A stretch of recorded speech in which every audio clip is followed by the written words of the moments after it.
Welcome to AD33's Evening of Shorts. Pants not required. Top hats encouraged. I'm Silas. And I'm Joshua.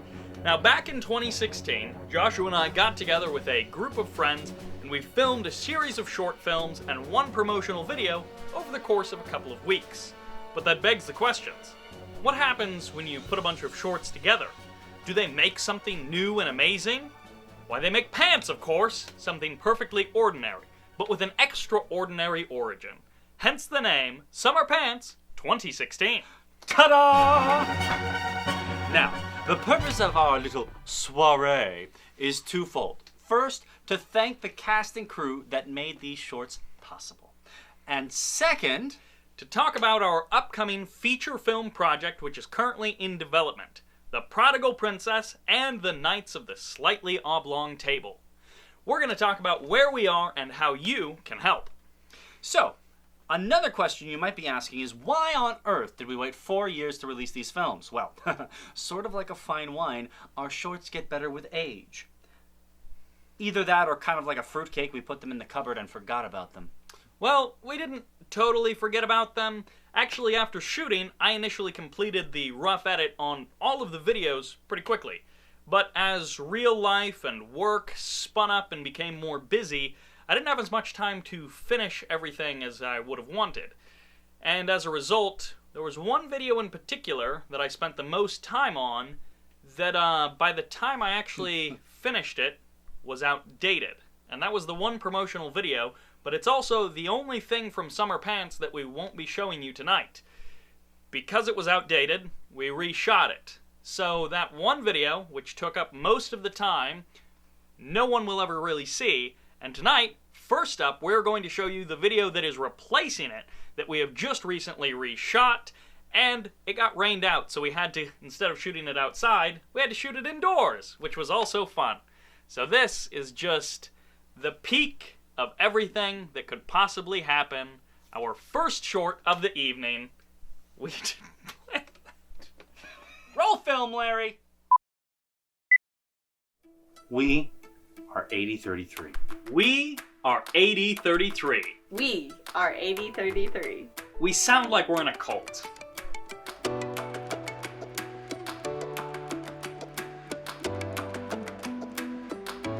AD33 Productions is a growing entertainment company that's always looking to tell compelling, Christ-centered stories that convey truth with excellence. Over the last decade, our theater branch has brought exciting and meaningful performances to thousands. We continue to bring our original works to the stage in ways that defy expectations. In 2012, our film branch got its start with the production Without Excuse.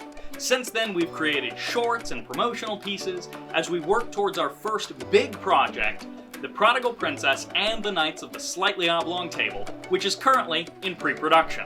Lord willing, this is just the beginning. Over the coming years, we want to tell quality stories that go beyond just entertainment. Good storytelling has the unique ability to make ideas and perspectives emotionally real to an audience. And because of this incredible potential, AD33 isn't stopping at short films for YouTube, or youth theatrical productions, or even at a feature film. Our goal is to expand and grow as the Lord leads into a wide variety of storytelling platforms. Everything from audiobook publishing to streaming shows and beyond. Christ-honoring stories can and should exist everywhere. Now, we aren't where we want to be. Not by a long shot. But we're moving in that direction. As we said, our next big step is our feature film, The Prodigal Princess. We're working to bring this to the big screen, and we're hoping it will grow AD33. Ultimately enabling us to pursue this vision full time, as well as to bring on other artists and craftsmen to use their skills and talents to honor God. And that's what tonight is actually about. Now, we're not asking for your money. At least not yet, but more on that later. Honestly, we hope that tonight you see something in us or in this vision that makes you want to help move it forward. Whether it's through encouragement, financial support, or your prayers, we hope that you'll choose to partner with us as we take this vision for AD33 Productions step by step closer to reality.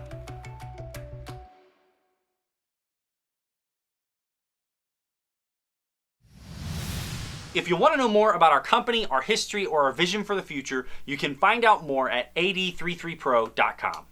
As we said in the video, we really aren't where we want to be, at least not just yet. But because of the many people who have volunteered on our projects, some of them you'll see tonight, or supported us throughout the years, we genuinely are getting closer to where we want to be with each project. We hope that you'll see something tonight, even if it's just a little something, that makes you believe in what we're doing and want to be a part of it. So, we hope that you're ready to laugh with us. And perhaps at us. As we share some of the good, the bad, and the ugly of our favorite projects from the last few years. Now we're going to kick it off with some of our oldest and cringiest shorts. Hello, I'm Guy Geyser, and this is Guy vs. Wild.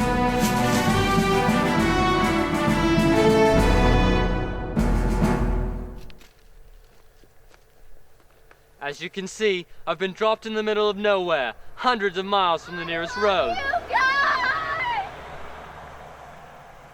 My challenge this week is to attempt the unattemptable in an attempt to recreate the salmon's ability to find their homes by smell.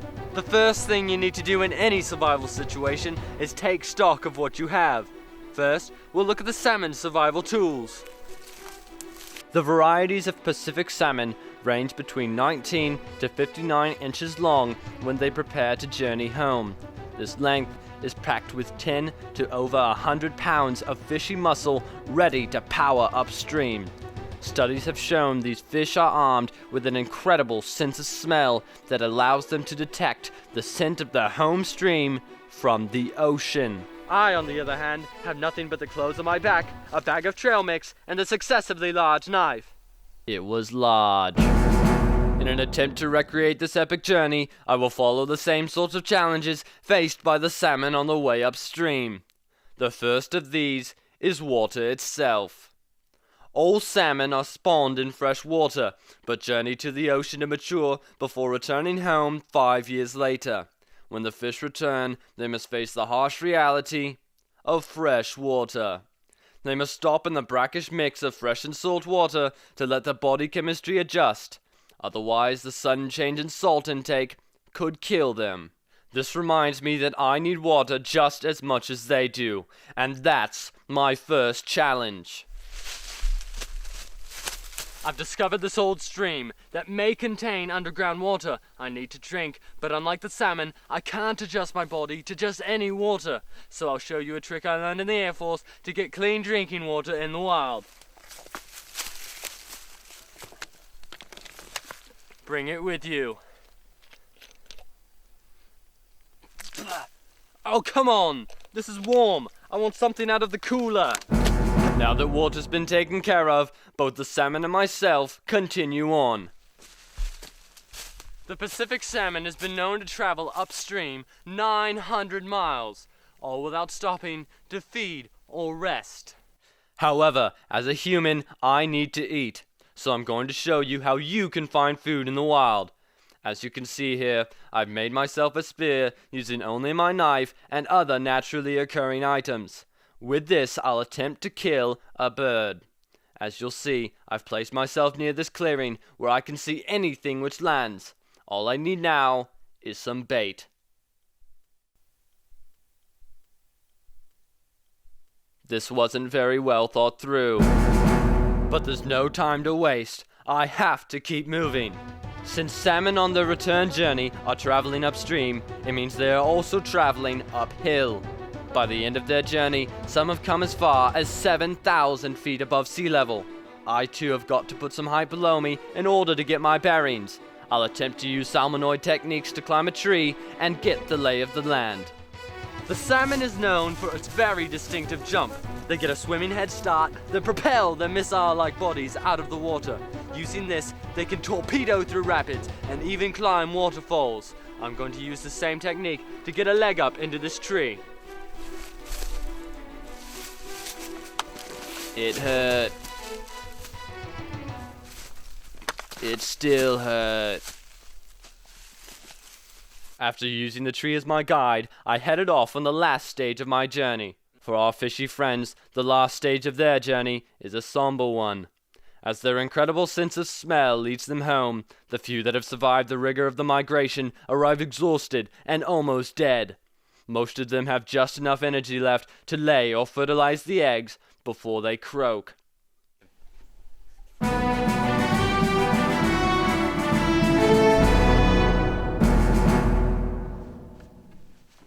As I come to the end of my epic journey, I realize that the final stage for both me and the salmon has something in common.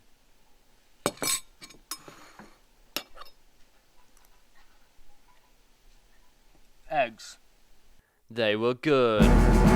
Join me next week as I discover what it's like to be a bear.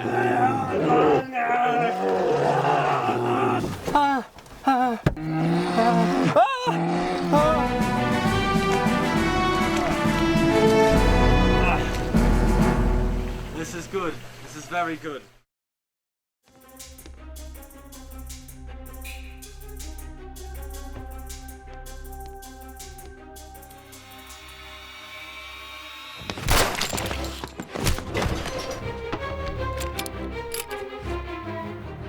All right, hold on, pause it.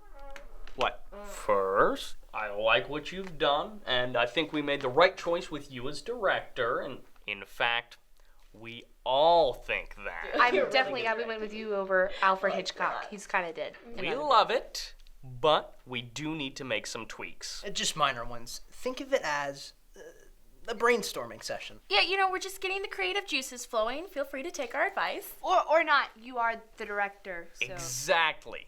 You're the director. Don't you think it would be better if we replaced the villain with a hot female assassin?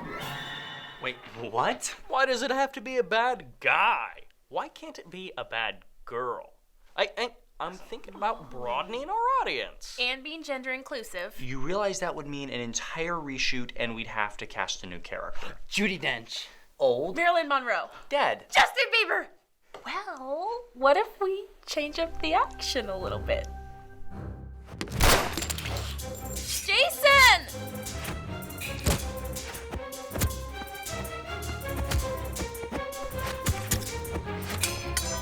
You do realize that's just the fight scene from Bourne Identity.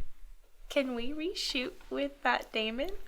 Now that's an actress I can get behind. I seem to remember you wanted to have the character's house be in the city. In fact, yes, I have that written down right here. Now, why is he in the suburb? I was told we didn't have the budget to do that. Besides, what does that have to do with the scene the way it is? Hear me out on this one. I think we need to give this scene some verticality. Verticality? Is that even It's a word. And then he runs upstairs. And does what? He makes his escape by jumping out the window.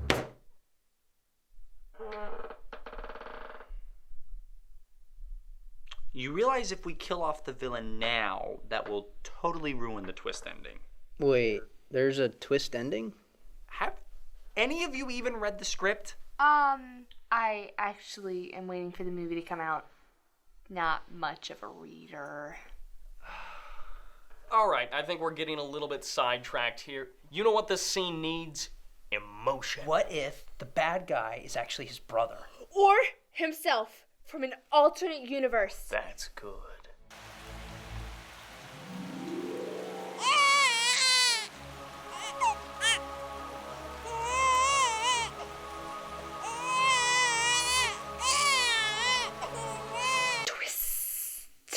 I like this. I like the progress we've made. Good suggestions. Now, let's get back to the action. What if we spice things up with a sword fight? Fist fight. Knife fight! Cat fight! I have got it. Gunfight. Oh, edgy.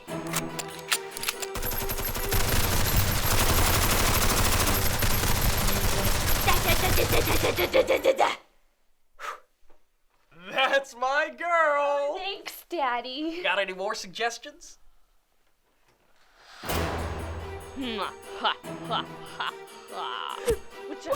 I've got a gun. I think we made some good progress here. I look forward to seeing the changes, and we'll get out of your hair now. Chris, my notes. Bring my coffee.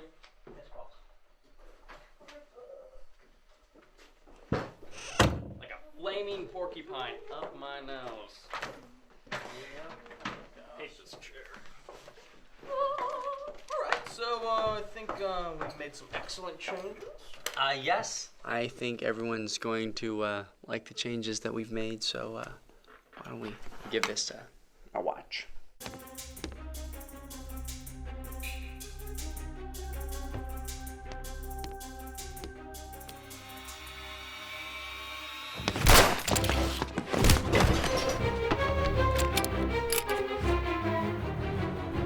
That is amazing. I love it. Perfect. Great! I wouldn't change a thing about it. Now that we all agree on how it Actually, I do have one note.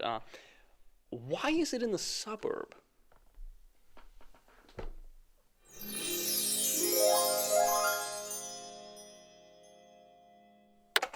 No, I still feel like that moral seems shoehorned.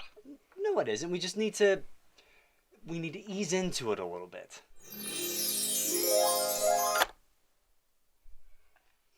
It's still bad. Hopelessly bad. We'll fix it in post.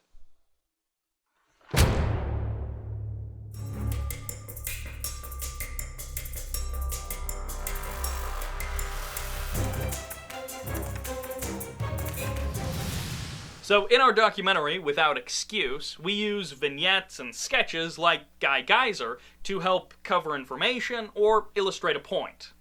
That whole project was an absolute blast. We had no idea what we were doing, but God really used it to grow us both personally and professionally through the whole process.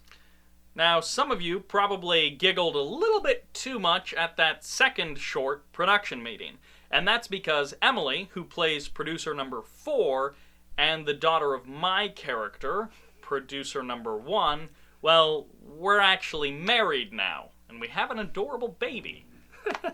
So the "thanks, Daddy" didn't age very well. But we did enter the sketch into the 2016 CWVFF Film Festival. And I remember when we got the email, I was so convinced that we weren't going to make it in that I put off opening it for several minutes. But we actually were selected as a part of the 2016 CWVFF. But it gets better. Because when we were at the festival, they actually put us in the 12+ category because of the gunfight. And so, like, the other shorts in that category were, like, there was one about demon possession, and one about adultery, and one about suicide, and one about a hitman. And so we kind of stood out just a little bit. People in the audience would laugh at production meeting, and at the end of it, they were so primed to laugh more that when the next short played, which opens with a supposed to be serious and dramatic action scene, people actually would laugh when the action was happening. And made us kind of feel bad for the people who made that, because they put all of this effort into trying to craft their opening action sequence, and then they just had a crowd of people laugh at it inadvertently. Yeah, it was like that for every single showing. Yeah. But even though it's been a long time since we've done either one of these projects, we wanted to extend a heartfelt welcome to all the people who made it possible. From the cast and crew of Production Meeting, who worked so hard and stayed up late trying to get everything filmed, to the prayer supporters for Without Excuse, who not only prayed for us and encouraged us, but even made connections and opened doors for the project. So we really couldn't have done it without you. Yeah, and production meeting wasn't actually that late of a night, but we were like 5 hours past when we were supposed to have wrapped. So that forced us with the remainder of these shorts to actually take scheduling, shot listing, and planning a lot more seriously and just respect people's time more. But that actually leads us to our speediest pair of shorts. Our Speedos, if you will. Now, but both of these shorts were produced under very tight time constraints.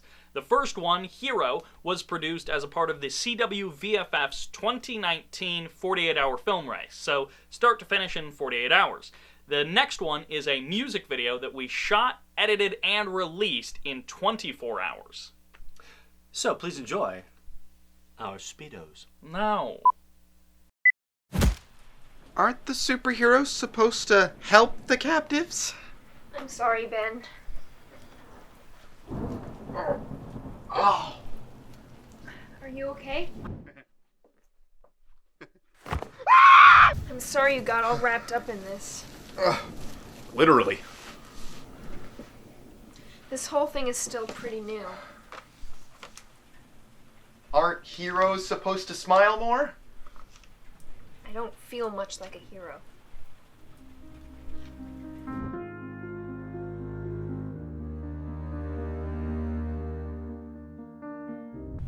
I'll miss him. Dr. Haggis? No, Professor McAlpin. Well, you put his killer behind bars. He'd be proud. But I almost didn't. How did you find me? I put a tracker in the back of your neck. Wait a minute, you did what? No. Haggis told me that if I wanted you to be kept safe, then I'd have to give him McAlpin's formula. The one he used on you? Yes. So when I made the drop, I followed his guys.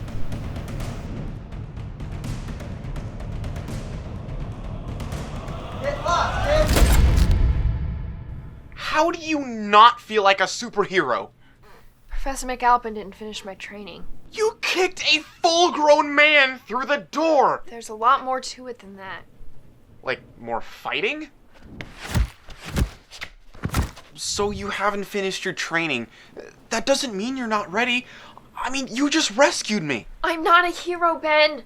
I'm just a girl. Whatever's super about me, I got from him. Isn't that the point? You don't get it. If I was really a superhero, then I could do this on my own. No, you couldn't. 6 months ago, you were a normal kid. Now you're not. McAlpin changed you. Why are you trying to be more than that? He saw something in me, and now I'm supposed to live up to that. Listen, Katie, I'm not superhuman. To be honest, I'd be happy to call myself mediocre human most of the time.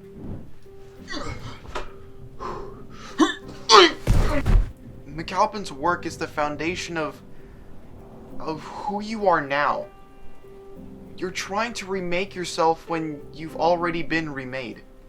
What am I supposed to do? Keep going. Keep building on what he gave you. You know, Ben, I hate it when you're right. Thanks. No problem. You can take advantage of my sage advice anytime. Oh, then what happens now? I think it's time for a new supersuit. Okay, but no capes.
So as we said, Hero was a part of a 48-hour film competition. But it's also a good example of how when you're making something, sometimes you get so excited in the process that you don't really see what you're making. Yeah, we got so excited about like the backstory and everything that we were coming up for this scene that by the time we ended up finishing the script, in our heads, it was like the end scene from a totally made-up sequel to a totally made-up movie that was about a teenage girl who got superpowers from a science experiment. So in our heads, the audience had already watched 2 movies that don't exist before they arrived at the scene. And you add on top of that we were filming late at night, so we missed a couple of shots that we needed, so we had to edit around that, and our 48 hours was more like 36 hours because I was working during day 2 of the competition. So we thought it was great when we made it, and when we watch it now, it's much more like a confusing jumble than our magnum opus. All of that being said, we did have a really fun team. From our one-woman hair and makeup team, Chrissy, who stepped in at the last minute, to our one crew guy, Zach, who did everything from helping to decorate the set to getting kicked through a door. Even our actors, Sydney and Eli, not only did they just deliver really good performances, but they also rolled with all the punches we threw at them over the course of filming. And we just had a fun time making it. Yeah, we did. Now, the music video was a part of a different project. It's called Story 24, and it was our March project. Story 24 is where Joshua and I get together, we make something, and release it in 24 hours. We shot that music video at the start of quarantine, which means the crew was just our wives, who were nice enough to join us on shooting that project, and made it possible, really. So thank you to them, Tabitha and Emily. We love you. We love you. Now, if you'd like to see more of the Story 24 projects that we've done, you can check them out at the blog at AD33pro.com, along with some of the devotions that I write for the Prodigal Princess prayer updates. Now, all of that aside, we finally come to the first pair of shorts from Summer Pants. Please enjoy our practical shorts. So, what did the master sushi maker say to his apprentice? What? Roll 'em!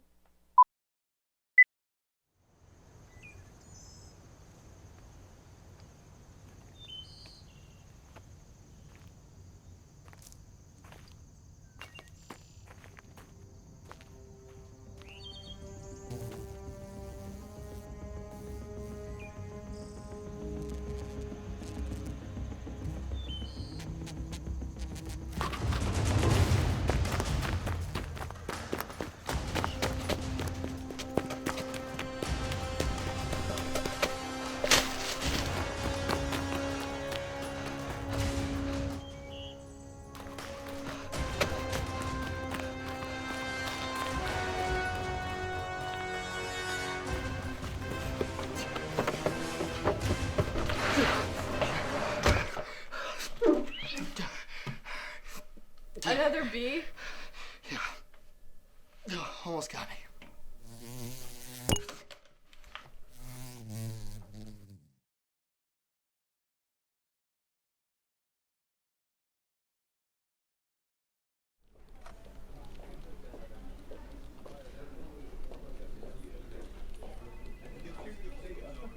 I can't do this. But I have to.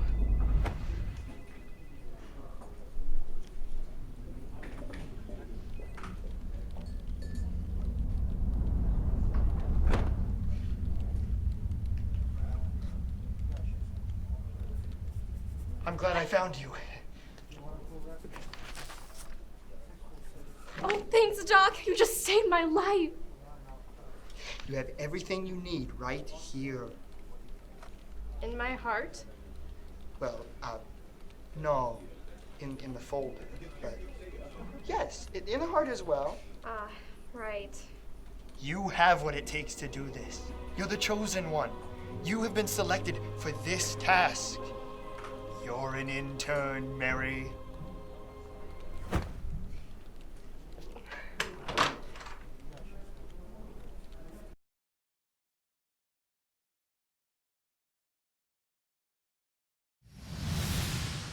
You may have noticed those last two shorts didn't have much story to them. That's actually on purpose. When we wrote those scripts, they were really supposed to be vehicles for us to learn certain things.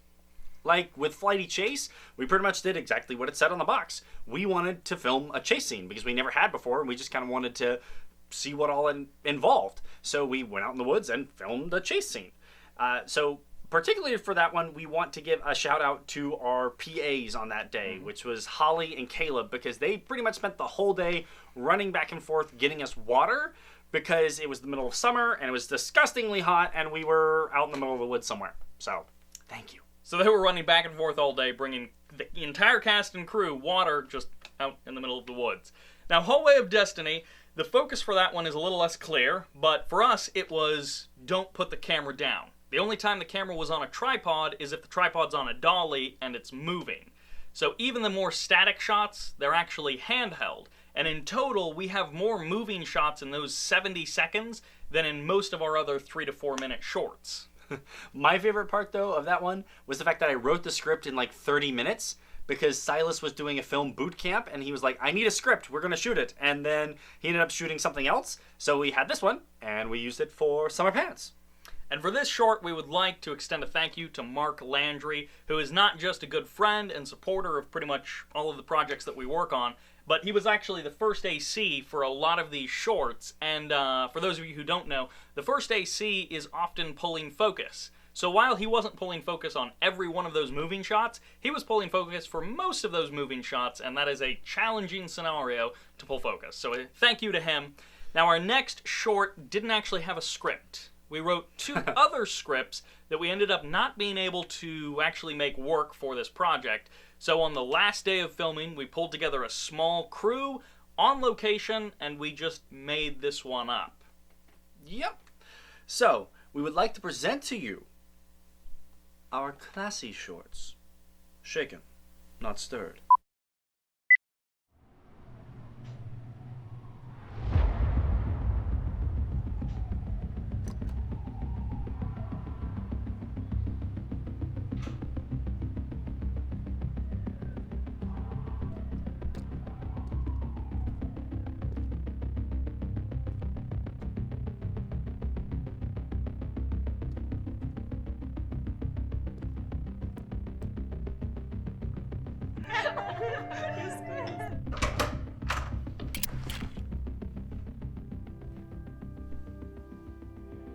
Sorry, ladies. Wrong room. Jeeves, make sure Mr. Bond is taken care of. And bring him some crumpets. Did you just order a hit on me?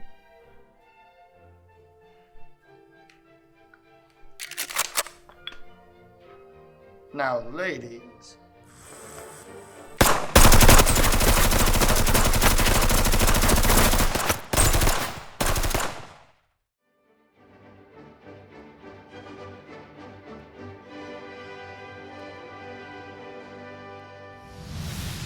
I guess you could say the focus of that short was make do. We didn't have a script, we made do. We didn't have a big crew, we made do. We didn't have the right equipment, we made do. Like you said, we had to do a lot of improvising. So to get that dolly shot down the hallway, since our dolly didn't have a track long enough, we grabbed a chair dolly for moving stacks of chairs around, threw a couple couch cushions on it, Silas sat on that with a camera, and then I wheeled him up and down the hallway trying to get a better shot. Now for that short, we would like to extend a special thank you to Autumn Roush. Autumn actually originally signed up to act in some of these and was unable to due to the schedule. However, she still jumped in to help with crew on the last day as a part of that Bond short, and she ran sound for us. So a thank you to Autumn Roush. Like he said, really everyone jumped in on that one because this one was so unplanned. And one of the people who jumped in was Ethan McDonald. He was our one crew person other than Autumn. And we wanted to give him a special thank you as well, not only for his part in that short, but also because he's in this next short as an actor. And we filmed these 4 years ago, so he looks like a baby. Which brings us to our best 2 shorts. Now, these are the ones that we spent the most time writing, shooting, and editing. And the first one up is Morals with Monty. Episode 1. Good evening. I'm Monty, your host for tonight's episode of Morals with Monty. Our moral this evening comes straight out of the Book of Proverbs, chapter 19, verse 11. Good sense makes a man slow to anger, and it is his glory to overlook an offense. Brilliant. Absolutely brilliant. What's going on? What is this? Ralph, you're supposed to turn the subtitles off after I finish the verse. They don't keep going. better.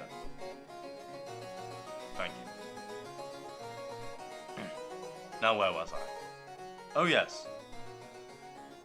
The moral. Our moral this evening is best illustrated with a little story.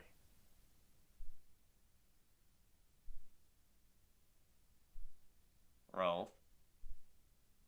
Transition. You know exactly what I'm talking about. The transition, where the screen goes all wibbly-wobbly, there's harp music, and we move to the next scene. The button, Ralph! Push the button! The other button!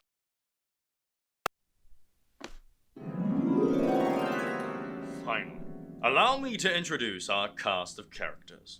This is Kyle, and this is Kevin, Kyle's roommate. And this is their box of pizza. Unfortunately, neither one of them remembers that they ate all but one slice of the pizza last night. There was only one way to settle this. Like gentlemen, with swords, to the death. Well, not actually to the death, but you get the point. Now, on guard.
Shocked and slightly embarrassed at the previous display of aggression, our two friends resolve their differences with a compromise. Which brings us to the message of our moral. Good sense makes one slow to anger, and it is his glory to overlook an offense. In other words, don't argue about the little things, otherwise you'll end up in a rapidly devolving sword fight and look absolutely ridiculous. Compromise. That's the way to go. Now, I'm afraid, my dear viewers, we're quite out of time for this evening. But always remember, Ralph, the credits go after my closing comments. After!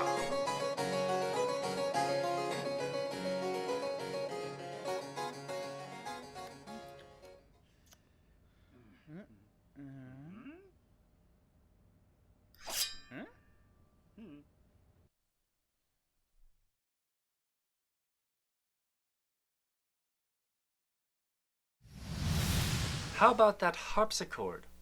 So I do want to point out that sword fight was actually choreographed and learned in just a couple of hours. While myself and the rest of the crew were getting the background and the lighting all set up, Josh came up with that sword fight, taught it to the actors, and got it performance ready in that time. Yeah, and the sword fight was actually a really big part of why we even did the short in the first place, because we'd never filmed a fight scene like that, and we wanted to film a sword fight specifically. So even though we kind of kept it rather simple, it was a really educational process as far as how to capture that kind of a scene. Now for that short, we do want to thank the rigging crew, Ethan Johnson, Hunter Stauffer, and Edward Joyner. They were mostly the guys responsible for getting the background and the lighting to actually look the way it did, because while on film it doesn't look like very much, there's a lot of individual pieces that went into setting all of that up. And they were also moving a lot of the furniture for the apartment set earlier in that same short. But that means that we are down to our final short. It is as though we draw to our last leg. Oh boy. Roll it.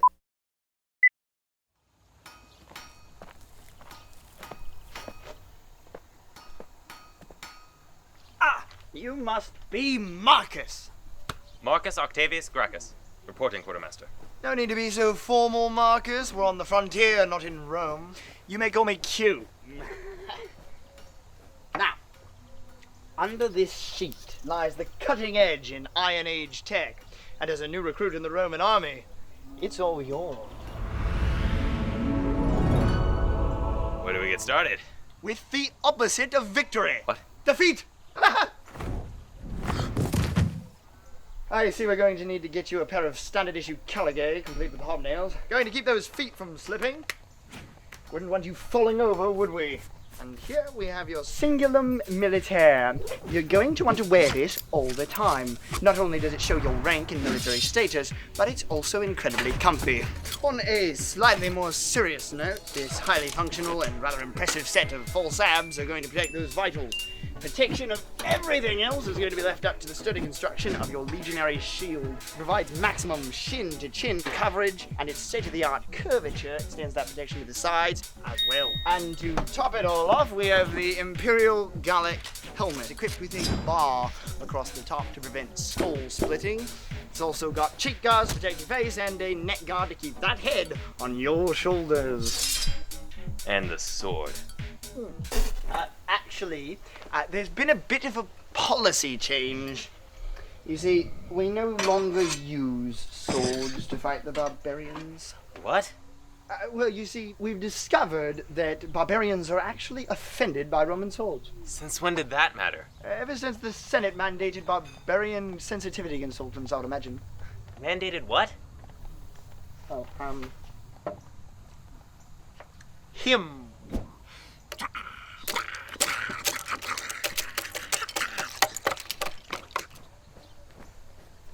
Hello. We're Romans. Roman soldiers. We kill people. It's what we do. Yes, but this way you'll be able to do it without offending anyone. Look. Do any of them look offended to you, Marcus? No, not at all. Aha! Get to the Romans! Mission accomplished. Good luck!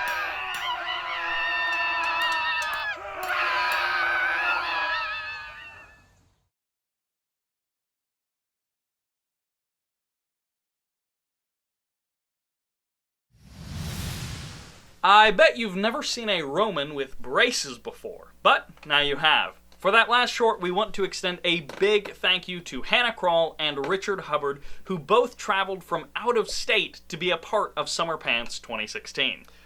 And unfortunately, my dear ladies and gentlemen, this brings our evening of shorts, pants not required, to a close. But before you close out of your browser and try and scrub the last hour from your memory, you may recall that at the top of the evening, we said we were currently in development on our first feature film, The Prodigal Princess and the Knights of the Slightly Oblong Table. Now, the movie we're hoping to make could easily cost $10 million, and we don't have that kind of money, and we're assuming that you don't have that kind of money. But if you do, how does executive producer sound? But before we try and spend that kind of money or even raise that kind of money for this kind of production, we want to try and make Prodigal Princess on paper. But what exactly does that mean, and what might that look like? Well, it could look a little something like this.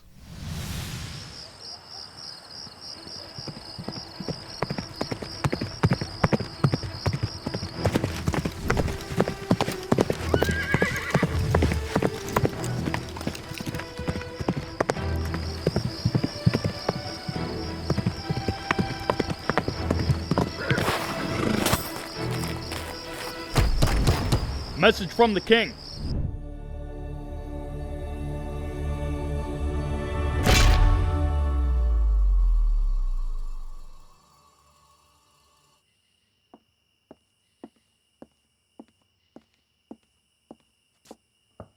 Snaps?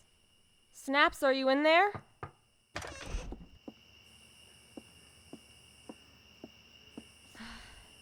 Not again. That's part of a test animatic that Autumn and I worked on last year just to help get our heads around the process. Now, this might not look like much, but it's an invaluable tool that allows us to make potentially expensive mistakes on paper instead of out in the field where we're paying a full cast and crew. It also enables us to understand what the script looks like in action. It helps us to convey the vision to the cast and the crew, and it can also be used as a pitch tool when we go and talk to studios and investors. Here's where we need your help. We've crunched the numbers, and it's going to cost roughly $60 per page of the script. This will allow us to pay our artist a small but fair amount, cover a little bit of our time, as well as the other minimum costs of putting it together. In the past, we've done sponsor a prop. Tonight, we're doing sponsor a page. Now, we've broken the cost of a page down into 3 categories: quarter page, half page, and full page. If you sponsor a quarter page, well, we will be very grateful to you. If you sponsor half a page, your name will go on a wall of thanks on our website. But for every full page donation, you will also get digital copies of the animatic artwork for the page or pages you sponsored. If we don't reach the full goal amount, we will make as many pages as we can afford to. If we surpass the goal amount, we'll use that money in one of 2 ways. First, more funds will enable us to compensate the voice actors for their time, and anything beyond that will go straight into Prodigal Princess development costs.